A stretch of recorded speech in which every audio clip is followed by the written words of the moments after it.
ஜூலை 16, 1969 மனிதகுலத்தோட வரலாற்றிலேயே பொன்னெழுத்துக்களால் பொறிக்கப்பட வேண்டிய நாள். அமெரிக்காவின் Saturn V ராக்கெட் பூமியின் ஈர்ப்பு விசையை உடைச்சுக்கிட்டு நீல் ஆம்ஸ்ட்ராங்கை மிலாவ்ல கொண்டு போய் இறக்கிச்சு. உலகமே அண்ணாந்து பார்த்து வியந்தது. அமெரிக்கா ஜெயிச்சிருச்சு, சோவியத் யூனியன் தோத்துருச்சு. இந்த மாபெரும் வெற்றிக்கு காரணம் doctor Wernher von Braun. America அவரை விண்வெளியின் தந்தைன்னு கொண்டாடுச்சு. டைம் மேகசின் அட்டைப்படத்துல அவர் சிரிச்சுக்கிட்டு போஸ் கொடுத்தார். டிஸ்னி டிவியில வந்து குழந்தைகளுக்கு பாடம் எடுத்தார். ஒரு ஹீரோவா வாழ்ந்தார். ஆனா அந்த ஹீரோவோட முகமூடிய கழட்டி பார்த்தா உள்ள இருந்தது ஒரு அரக்கன். அமெரிக்காவை நிலவுக்கு கொண்டு போன அதே ராக்கெட் தொழில்நுட்பம் சில வருஷங்களுக்கு முன்னாடி ஹிட்லருக்காக லண்டன் நகரையே சுடுகாடா மாத்துனதுன்னு சொன்னா நம்புவீங்களா? ஆமா நண்பா, நாசாவின் இந்த வெற்றிக்கு அடியில் ஆயிரக்கணக்கான அடிமைகளோட ரத்தமும் மனிதத்தன்மையற்ற சோதனைகளும் புதஞ்சு கிடக்கு.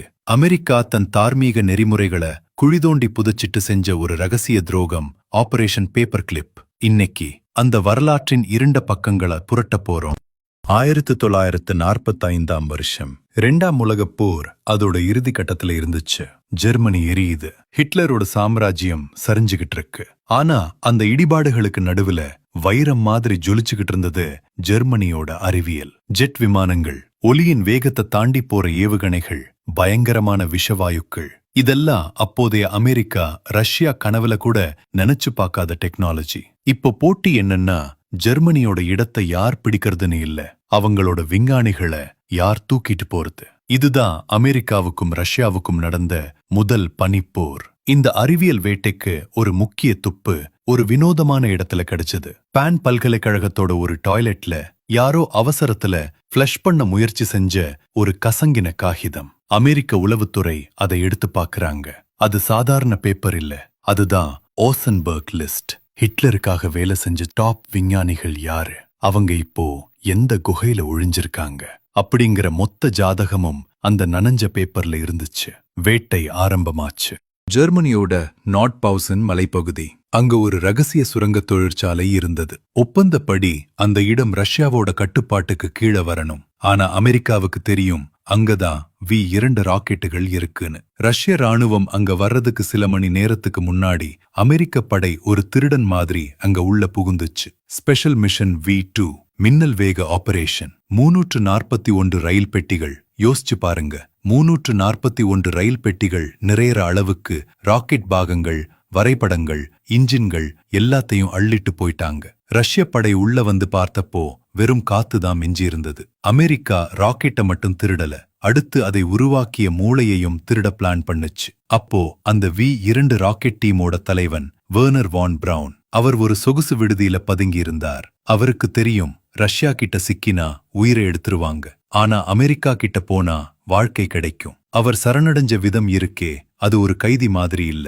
ஒரு பிசினஸ்மேன் மாதிரி டீல் பேசினார். என் அறிவை உங்களுக்கு தாரேன், பதிலுக்கு எனக்கு பாதுகாப்பு வேணும். அமெரிக்காவும் சம்மதிச்சது. இப்போ நீங்க கேட்க போறதுதான் கதையின் மிக கொடூரமான பகுதி. வான் பிரவுன அமெரிக்கா கொண்டாடுச்சு. ஆனா அவர் உருவாக்கின அந்த V2 ராக்கெட்டுகள் எங்கிருந்து வந்தது? மிடில் ஒர்க் அப்படிங்கிற பூமிக்கடியில இருந்த தொழிற்சாலை. அது தொழிற்சாலை இல்ல, நரகம். அங்க வேலை செஞ்சவங்க யாரும் சம்பளத்துக்கு வேலை செய்யல.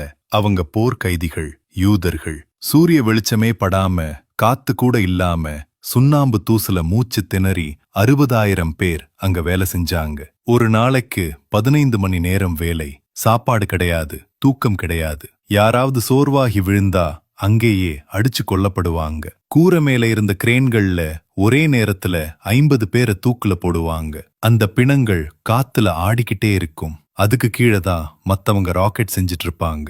மொத்தம் 20,000 பேர் வெறும் ராக்கெட் செய்ய போய் செத்து விழுந்தாங்க. வான் பிரவுனுக்கு இது தெரியாதா?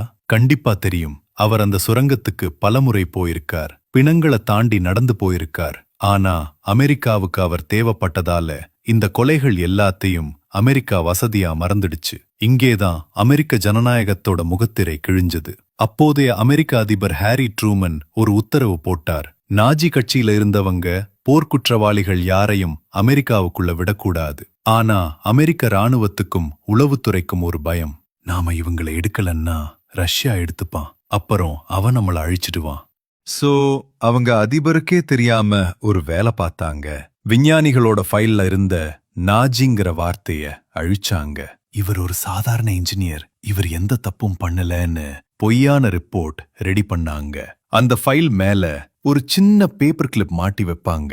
அந்த கிளிப் இருந்தா என்ன அர்த்தம் தெரியுமா? கேள்வி கேட்காம இவருக்கு விசா கொடுன்னு அர்த்தம். ஒரு சாதாரண பேப்பர் கிளிப் நூற்றுக்கணக்கான கொலைகாரர்களை அமெரிக்க குடிமக்களா மாத்துச்சு.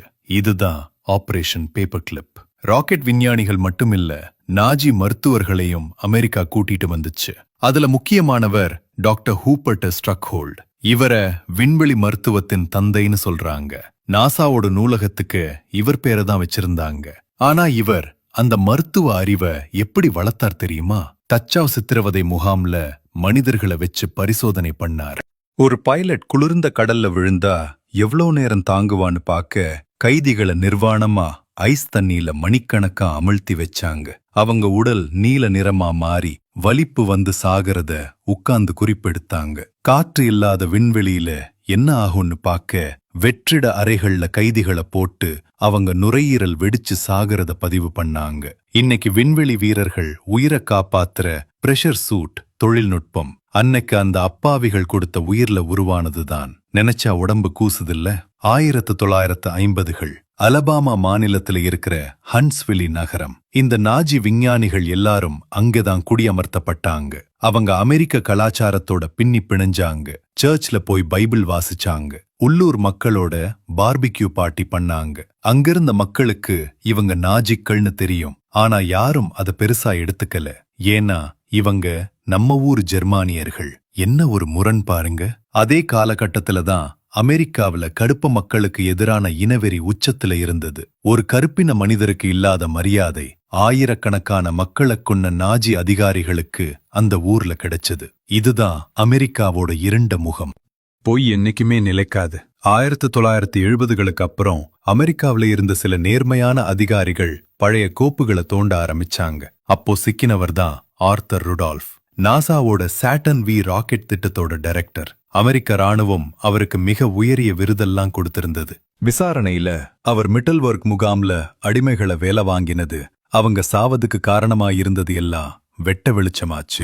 1984ல் வேற வழி இல்லாம அவர் தன் அமெரிக்க குடியுரிமையை தூக்கி எறிஞ்சிட்டு நாட்டை விட்டு ஓடினார். ஆனா கடைசி வரைக்கும் வான் பிரவுன் மேல ஒரு கீறல் கூட விழல. அவர் ஒரு ஹீரோவாவே செத்து போனார். இப்போ வீடியோவோட ஆரம்பத்துல கேட்ட கேள்விக்கு வருவோம். ஆபரேஷன் பேப்பர் கிளிப் இது சரியா தவறா? ஒரு பக்கம் பார்த்தா இந்த விஞ்ஞானிகள் இல்லன்னா அமெரிக்கா நிலவுக்கு போயிருக்க முடியாது. சேட்டலைட் தொழில்நுட்பம், ஜிபிஎஸ், நம்ம இன்னைக்கு அனுபவிக்கிற பல வசதிகள் இவங்க உருவாக்கின அடித்தளம் தான். ஆனா இன்னொரு பக்கம் அறிவியல் வளர்ச்சிக்காக 20,000 பேரோட மரணத்தை நாம மன்னிக்கலாமா?